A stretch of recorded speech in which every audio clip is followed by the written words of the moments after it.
ಭಗತನ್ನು ಕಾದು ಕಾದು ನಾವು ಊಟಕ್ಕೆ ಕೂತ್ವಿ. ಅಷ್ಟೊತ್ತಿಗೆ ಭಗತ್ ಬಂದ ಊಟಕ್ಕೆ. ಹಾಗೆ ನಾನು ಮತ್ತು ಸಜ್ಜಿ ಡೈನಿಂಗ್ ಹಾಲಿಂದ ಈ ಕಡೆ ಹಾಲಿಗೆ ಬಂದೆವು ಟಿ ವಿ ನೋಡಿಕೊಂಡು ಊಟ ಮಾಡೋ ಅಂತ. ಹಾಗೆ ಭಗತ್ ಊಟ ಮಾಡ್ತಾ ಇದ್ದಾನೆ. ಟೇಸ್ಟ್ ಹೇಗುಂಟು ನೋಡ. ಭಗತ್ತು ಊಟ ಮಾಡಿದ್ಯಾ, ತಿಂದ್ಯಾ? ಹೇಗುಂಟು ಪ್ರಾನ್ಸ್ ಬಿರಿಯಾನಿ? ಸೂಪರ್ ಉಂಟಾ? ನಿಜವಾಗಿ ಹೇಳ, ಸೂಪರ್ ಉಂಟಾ? Prawns biryani first time try ಮಾಡೋದು ಅದ ತಿಂದಿದ್ಯಾ? ಪ್ರಾನ್ಸ್ ಬಿರಿಯಾನಿ ಫಸ್ಟ್ ಟೈಮಾ? ಒಳ್ಳೆ ಉಂಟಾ? ಸರಿ, thank you. Welcome back to Amitha's kitchen and lifestyle. ಸ್ನೇಹಿತರೆ, ಇವತ್ತಿನ ರೆಸಿಪಿ ಬಂದು ಪ್ರಾನ್ಸ್ ದಮ್ ಬಿರಿಯಾನಿ. ತುಂಬಾ ಟೇಸ್ಟ್ ಉಳ್ಳ ಒಂದು ರೆಸಿಪಿ ಅಂತ ಹೇಳ್ಬೋದು. ನೀವು ಕೂಡ ಒಂದ್ಸಲ ಟ್ರೈ ಮಾಡಿ. ಹಾಗೆ ಈ ರೆಸಿಪಿಗೆ ಬೇಕಾಗುವ ಸಾಮಗ್ರಿ ಮತ್ತು ಯಾವ ರೀತಿ ಮಾಡೋದು ಅಂತ ಅಮಿತಾಸ್ ಕಿಚನ್ಗೆ ಹೋಗುವ, ನೋಡ್ಕೊಂಡು ಬರುವ. ಹಾಗೆ ಸ್ನೇಹಿತರೆ, ಈ ರೆಸಿಪಿ ನಿಮಗೆ ಇಷ್ಟ ಆದರೆ ಪ್ಲೀಸ್ ಒಂದು ಲೈಕ್ ಮಾಡಿ, ಶೇರ್ ಮಾಡಿ. ಚಾನಲ್ಗೂ ಪ್ಲೀಸ್ ಸಬ್ಸ್ಕ್ರೈಬ್ ಮಾಡಿಕೊಂಡು ಚಾನಲ್ ನೋಡಿ. ಲೈಕ್ ಮಾಡಿದ್ರೆ ಹಾಗಾದರೆ ಬನ್ನಿ ಅಮಿತಾಸ್ ಕಿಚನ್ಗೆ ಹೋಗೋಣ. ಇಲ್ಲಿ ನೋಡಿ, ಫ್ರೈಡ್ ಆನಿಯನ್ ರೆಡಿ ಮಾಡಿ ಇಟ್ಕೊಂಡಿದ್ದೇನೆ. ಇದನ್ನು ಯಾವ ರೀತಿ ಮಾಡಿದೆ ಅಂದರೆ, ಇಲ್ಲಿ 2 ದೊಡ್ಡ ದೊಡ್ಡ ಈರುಳ್ಳಿ ಅಂತ ತಗೊಂಡಿದ್ದೇನೆ. ಹಾಗೆ ಸ್ಲೈಸ್ ಮಾಡಿಕೊಂಡಿದ್ದೇನೆ, ತೆಳ್ಳಗೆ ಕೊಯ್ಕೊಂಡಿದ್ದೇನೆ. ಆನಂತರ ಎಣ್ಣೆ ಇಟ್ಟು ಅದರಲ್ಲಿ ಹೀಗೆ ಫ್ರೈ ಮಾಡಿಕೊಂಡಿದ್ದೇನೆ. ನೋಡಿ, ಹೀಗೆ ಫ್ರೈ ಮಾಡಿದ್ದೇನೆ. ಎಣ್ಣೆ ಜಾಸ್ತಿ ಇಡಬೇಕು, ಅಂದರೆ ಎಣ್ಣೆ ಇದು ಹೀರಿಕೊಳ್ಳೋದಿಲ್ಲ, ನಮಗೆ ಎಣ್ಣೆ ವೇಸ್ಟ್ ಆಗೋದಿಲ್ಲ. ಹಾಗೆ ಆನಂತರ ಹೀಗೆ ಫ್ರೈ ಮಾಡಿಕೊಳ್ಬೇಕು. ನೋಡಿ, ಈ ರೀತಿ ಫ್ರೈ ಮಾಡಿ ಇಟ್ಟುಕೊಂಡಿದ್ದೇನೆ. ಇದನ್ನು ಬೇಯಿಸ್ಕೊಂಡ್ರೆ ಆಯಿತು. ಇದನ್ನು ನಮಗೆ ಹೀಗೆ ಫ್ರಿಜ್ಜಲ್ಲಿ ಕೂಡ ಜಾಸ್ತಿ ಎಲ್ಲ ಮಾಡಿದ್ರೆ ಉಂಟಲ್ಲ, ಫ್ರಿಜ್ಜಲ್ಲಿ ಕೂಡ ನಮಗೆ ಇದನ್ನು ಸ್ಟೋರ್ ಮಾಡಿ ಇಟ್ಕೊಳ್ಬೋದು, ಏನಾಗೋದಿಲ್ಲ. ನೋಡಿ, ಹೀಗೆ ಕ್ರಿಸ್ಪಿಯಾಗಿ ಚೆನ್ನಾಗಿದೆ ನೋಡಿ. ಇನ್ನು ಇದನ್ನು ನಾವು ಬಿರಿಯಾನಿ ಮಾಡುವಾಗ ಉಪಯೋಗಿಸಿಕೊಂಡ್ರೆ ಆಯಿತು. ಇಲ್ಲಿ ಅನ್ನ ಬೇಯಿಸ್ಕೊಳ್ಳಿಕ್ಕೆ ನೀರನ್ನು ಇಟ್ಟಿದ್ದೇನೆ. ಅಳತೆಯನ್ನು ಬೇಕು ಅಂತೇನಿಲ್ಲ, ನೀರು ಜಾಸ್ತಿ ಇಟ್ಟುಕೊಂಡ್ರೆ ಆಯಿತು. ಅದಕ್ಕೆ ಈಗ 1 ಟೇಬಲ್ ಸ್ಪೂನ್ ಅಷ್ಟು ತುಪ್ಪ ಅಥವಾ ಎಣ್ಣೆಯನ್ನು ಕೂಡ ಹಾಕಿಕೊಳ್ಬಹುದು. ಕೊತ್ತಂಬರಿ ಸೊಪ್ಪು ಹಾಕ್ತಾ ಇದ್ದೇನೆ. ಹಾಗೆ ಸ್ವಲ್ಪ ಪುದೀನ,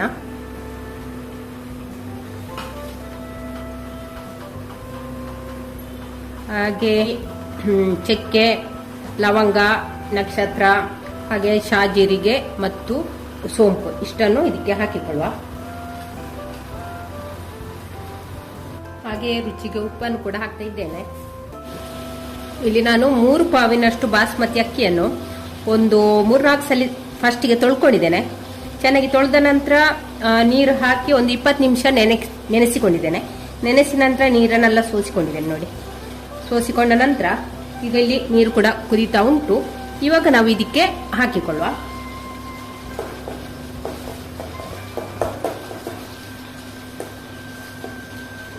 ಇವಾಗ ಇದಕ್ಕೆ ಅರ್ಧ ನಿಂಬೆ ಹಣ್ಣನ್ನು ಕೂಡ ಹಿಂಡಿಕೊಳ್ಳುವ.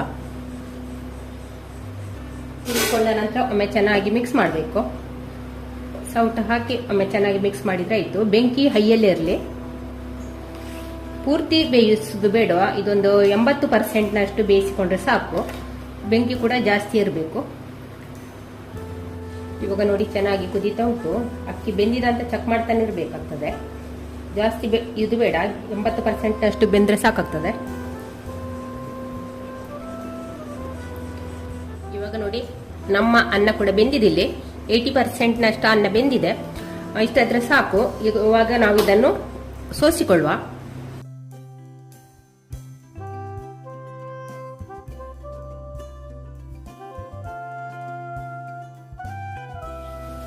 ಇಲ್ಲಿ ನೋಡಿ, ಪ್ರಾನ್ಸ್ ತಗೊಂಡಿದ್ದೇನೆ.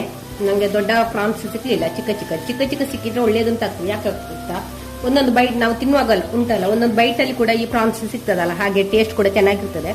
ಇಲ್ಲಿ ನಾನು ಪ್ರಾನ್ಸನ್ನೆಲ್ಲ ಕ್ಲೀನ್ ಮಾಡಿದ ನಂತರ ಇದಕ್ಕೆ 1 ಟೇಬಲ್ ಸ್ಪೂನ್ ಅಷ್ಟು ರೆಡ್ ಚಿಲ್ಲಿ ಪೌಡರ್ ಹಾಕಿದ್ದೇನೆ. ಹಾಗೆ ಅರ್ಧ ನಿಂಬೆ, ಉಪ್ಪು, ಅರಶಿನ, ಶುಂಠಿ ಬೆಳ್ಳುಳ್ಳಿ ಪೇಸ್ಟ್ ಇಷ್ಟನ್ನು ಹಾಕಿ ಇಲ್ಲಿ ನಾನು ಕಲಸಿ ಇಟ್ಟುಕೊಂಡಿದ್ದೇನೆ. ಸುಮಾರು ಇದನ್ನು ನಾನು 1 ಗಂಟೆ ಕಲಸಿ ಇಟ್ಟುಕೊಂಡಿದ್ದೇನೆ.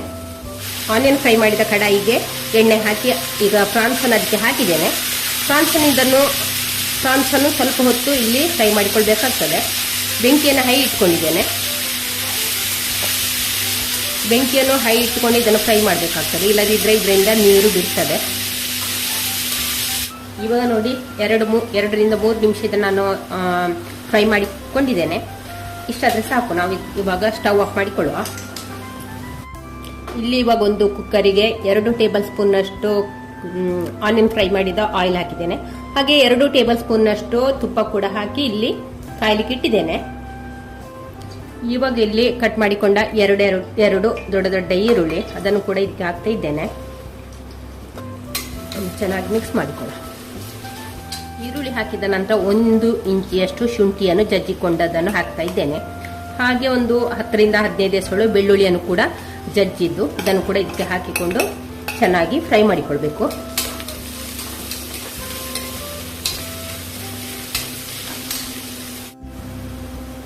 ಹಾಗೆ ಇಲ್ಲಿ ಚಕ್ಕೆ, ಲವಂಗ, ಏಲಕ್ಕಿ, ಜಾಪತ್ರೆ, ಇದು ಪಲಾವ್ ಎಲೆ, ನಕ್ಷತ್ರ ಅದನ್ನೆಲ್ಲ ಹಾಕ್ತಾ ಇದ್ದೇನೆ. ಇಲ್ಲಿ ಒಮ್ಮೆ ಚೆನ್ನಾಗಿ ಫ್ರೈ ಮಾಡಿಕೊಳ್ಳ. ಇಲ್ಲಿ ನಾವು ಹಾಕಿದಂತ ಈರುಳ್ಳಿ, ಕಾಯಿಮೆಣಸೆಲ್ಲ ಫ್ರೈ ಆಗಿದೆ. ಆವಾಗ ಆ ನಂತರ ಫ್ರೈ ಆದ ನಂತರ ಇಲ್ಲಿ ಒಂದು ಚಿಕ್ಕ ಟೊಮೆಟೊವನ್ನು ಕೂಡ ಹಾಕ್ತಾ ಇದ್ದೇನೆ.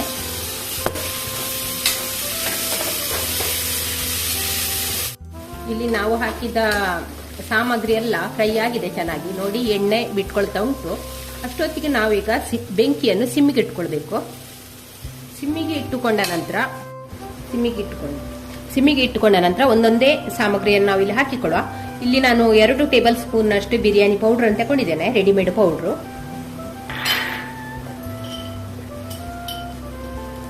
ಹಾಗೆ 1 ಟೇಬಲ್ ಸ್ಪೂನ್ ಅಷ್ಟು ಕೊರಿಯಾಂಡರ್ ಪೌಡ್ರು, ಕೊತ್ತಂಬರಿ ಪೌಡರ್ ಹಾಕ್ತಾ ಇದ್ದೇನೆ. 1/4 ಟೀ ಸ್ಪೂನ್ ಅಷ್ಟು ಜೀರಿಗೆ, 1 ಟೀ ಸ್ಪೂನ್ ಅಷ್ಟು ಗರಂ ಮಸಾಲೆ ಪೌಡ್ರು, 1/4 ಟೀ ಸ್ಪೂನ್ಗಿಂತ ಸ್ವಲ್ಪ ಜಾಸ್ತಿ ಅರಶಿನ ಪೌಡ್ರು, 1 ಟೀ ಸ್ಪೂನ್ ಅಷ್ಟು ರೆಡ್ ಚಿಲ್ಲಿ ಪೌಡ್ರು. ಇಲ್ಲಿ ನಾವು ಕಾಯಿ ಮೆಣಸನ್ನು ಕೂಡ ಹಾಕಿದ್ದೇವೆ. ಹಾಗೆ ಫ್ರಾನ್ಸ್ ಅಲ್ಲಿ ಫ್ರೈ ಮಾಡುವಾಗ ಕೂಡ 1 ಟೀ ಸ್ಪೂನ್ ಅಷ್ಟು ರೆಡ್ ಚಿಲ್ಲಿ ಪೌಡರ್ ಅನ್ನು ಹಾಕಿಕೊಂಡಿದ್ದೇವೆ. ಆನಂತರ ಖಾರ ನೋಡಿ ಹಾಕಿಕೊಂಡ್ರೆ ಆಯ್ತು. ಹಾಗೆ ಇದನ್ನೊಮ್ಮೆ ಚೆನ್ನಾಗಿ ಮಿಕ್ಸ್ ಮಾಡಿಕೊಳ್ಳುವ.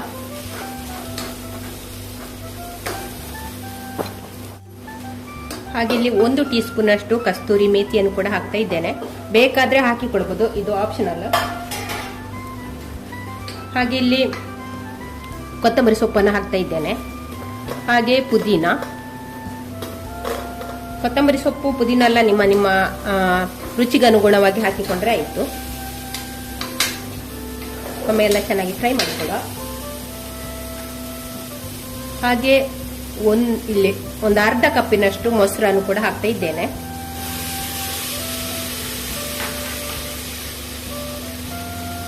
ಎಲ್ಲವನ್ನು ಕೂಡ ಚೆನ್ನಾಗಿ ಮಿಕ್ಸ್ ಮಾಡಿಕೊಳ್ಳ.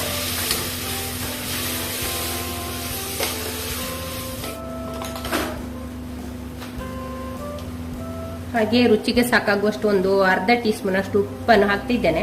ನಾವು ಅನ್ನ ಬೇಯಿಸುವಾಗ ಕೂಡ ಉಪ್ಪು ಹಾಕಿದ್ದೇವೆ. ಹಾಗೆ ಪ್ರಾನ್ಸ್ ಫ್ರೈ ಮಾಡುವಾಗ ಕೂಡ ಉಪ್ಪನ್ನು ಹಾಕಿಕೊಂಡಿದ್ದೇವೆ. ಆನಂತರ ಟೇಸ್ಟ್ ನೋಡಿ ಇದನ್ನು ಹಾಕಿಕೊಳ್ಳೋ, ಉಪ್ಪನ್ನು ಹಾಕಿಕೊಳ್ಳೋ. ನೋಡಿ, ಎಲ್ಲ ಕೂಡ ಚೆನ್ನಾಗಿ ಫ್ರೈ ಆಗಿದೆ. ಸೈಡಿಂದೆಲ್ಲ ಎಣ್ಣೆ ಬಿಟ್ಟುಕೊಂಡು ಬರ್ತಾ ಉಂಟು. ಇವಾಗ ನಾವು ಇದಕ್ಕೆ ಸಪರೇಟ್ ಆಗಿ ಫ್ರೈ ಮಾಡಿ ಇಟ್ಕೊಂಡ ಪ್ರಾನ್ಸ್ ಅನ್ನು ಹಾಕಿಕೊಳ್ಳ. ಪ್ರಾನ್ಸ್ ಅನ್ನು ಹಾಕಿದ ನಂತರ ಒಮ್ಮೆ ಚೆನ್ನಾಗಿ ಮಿಕ್ಸ್ ಮಾಡಿಕೊಳ್ಳ. ಬೆಂಕಿಯನ್ನು ಮೀಡಿಯಂ ಫ್ಲೇಮಲ್ಲಿ ಇಟ್ಕೊಂಡ್ರೆ ಆಯ್ತು. ಇವಾಗ ಇದರ ಟೇಸ್ಟ್ ನೋಡಿಕೊಳ್ಬೇಕು. ಉಪ್ಪು ಎಲ್ಲ ಕರೆಕ್ಟ್ ಉಂಟಂತ ನೋಡಿಕೊಳ್ಳಿ, ಖಾರ ಎಲ್ಲ. ಅಂದ್ರೆ ನಾವು ಇಲ್ಲಿ ದಮ್ ಬಿರಿಯಾನಿ ಮಾಡೋದಲ್ಲ, ಅದಕ್ಕೆ ಕಾರಣ ಇದರ ಟೇಸ್ಟ್ ನೋಡಿಕೊಳ್ಬೇಕು. ಮಿಕ್ಸ್ ಮಾಡ್ಲಿಕ್ಕಿಲ್ಲ ಮೊದಲೇ. ಪ್ರಾನ್ಸ್ ಎಲ್ಲ ಹಾಕಿದ ನಂತರ ಇದಕ್ಕೆ ಒಂದು ಸ್ವಲ್ಪ ಫ್ರೈಡ್ ಆನಿಯನ್ ಕೂಡ ಹಾಕ್ತಾ ಇದ್ದೇನೆ.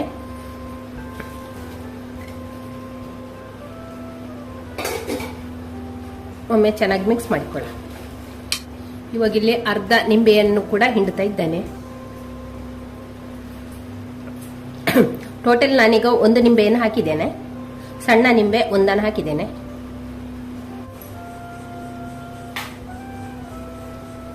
ಮಸಾಲೆ ನೋಡಿ ಇವಾಗ ಚೆನ್ನಾಗಿ ಕುದೀತಾ ಉಂಟು. ಬೆಂಕಿಯನ್ನು ಸಿಮ್ಮಲ್ಲಿ ಇಟ್ಕೊಂಡಿದ್ದೇನೆ.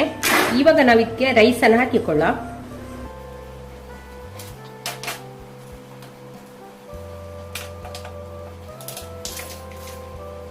ಇಲ್ಲಿ ಇವಾಗ ಒಂದಂತರ ರೈಸ್ ಅನ್ನು ಹಾಕಿಕೊಂಡಿದ್ದೇನೆ. ಆನಂತರ ಇಲ್ಲಿ ಸ್ವಲ್ಪ ಪುದೀನ ಸೊಪ್ಪು, ಹಾಗೆ ಸ್ವಲ್ಪ ಕೊತ್ತಂಬರಿ ಸೊಪ್ಪು,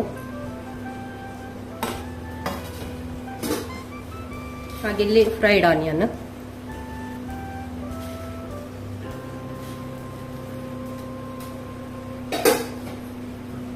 ಹಾಗೆ ತುಪ್ಪವನ್ನು ಕೂಡ ಹಾಕಿಕೊಳ್ಳುವ.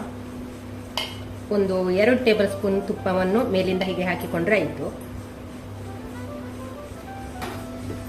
ಹಾಗೆ ಮೇಲಿಂದ ಒಂದು ಸ್ವಲ್ಪ ಫುಡ್ ಕಲರ್ ಹಾಕಿಕೊಳ್ಳುವ. ನಿಮ್ಮ ಹತ್ರ ಕೇಸರಿ ಇದ್ರೆ ಕೇಸರಿ ಹಾಕಿಕೊಳ್ಬಹುದು. ಆನಂತರ ಮೇಲಿಂದ ಇನ್ನೊಂದು ಸ್ಟೆಪ್ ರೈಸನ್ನು ಹಾಕಿಕೊಳ್ಳುವ.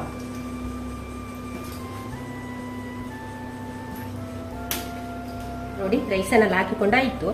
ಅನಂತರ ಮೇಲಿಂದ ಕೊತ್ತಂಬರಿ ಸೊಪ್ಪು, ಪುದೀನ, ಹಾಗೆ ಫ್ರೈಡ್ ಆನಿಯನ್,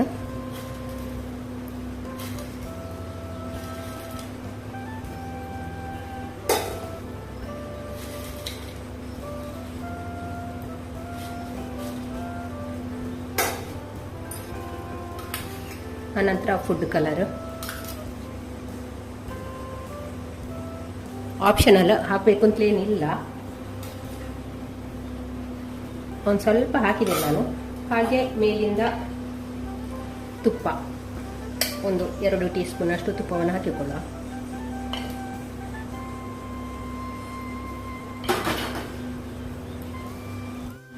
ಹಾಕಿದ ನಂತರ ಕುಕ್ಕರ್ನ ಲಿಡ್ ಹಾಕಿ ಮುಚ್ಚುವ.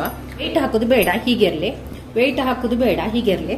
ಇವಾಗ ನಾನು ಇದರ ಅಡಿ ಉಂಟಲ್ಲ, ಒಂದು ಹಳೆ ತವವನ್ನು ಕೂಡ ಇಡ್ತಾ ಇದ್ದೇನೆ. ಇವಾಗ ನೋಡಿ ಇಲ್ಲೊಂದು ಹಳೆ ತವವನ್ನು ಇಟ್ಟಿದ್ದೇನೆ.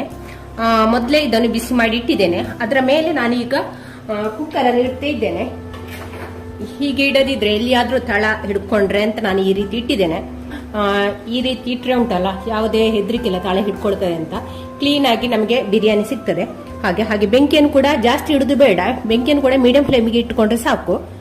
ಇನ್ನು ಇಲ್ಲಿ ಸ್ವಲ್ಪ ಇರದು ಆವಿ ಹೋಗ್ತದೆ, ಅಷ್ಟರ ತನಕ ನಾವು ಇದನ್ನು ಇಡುವ.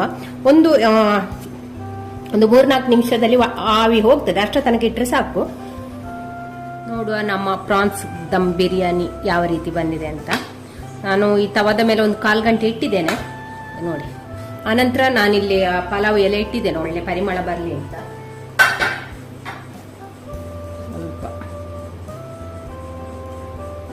ಚೆನ್ನಾಗಿ ಬಂದಿದೆ ನೋಡ, ಎಲ್ಲ ಮಿಕ್ಸ್ ಮಾಡುವ. ಸೂಪರ್ ಆಗಿ ಬಂದಿದೆ ನೋಡಿ. ಅನ್ನ ಎಲ್ಲ ನೋಡಿ ಉದುರುದುರಾಗಿದೆ ನೋಡಿ.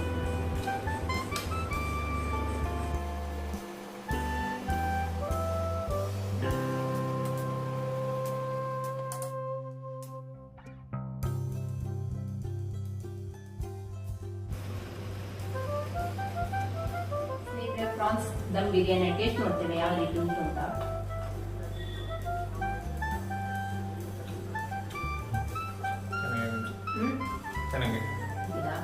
ನನ್ನ ಸ್ನೇಹಿತರಿಗೆ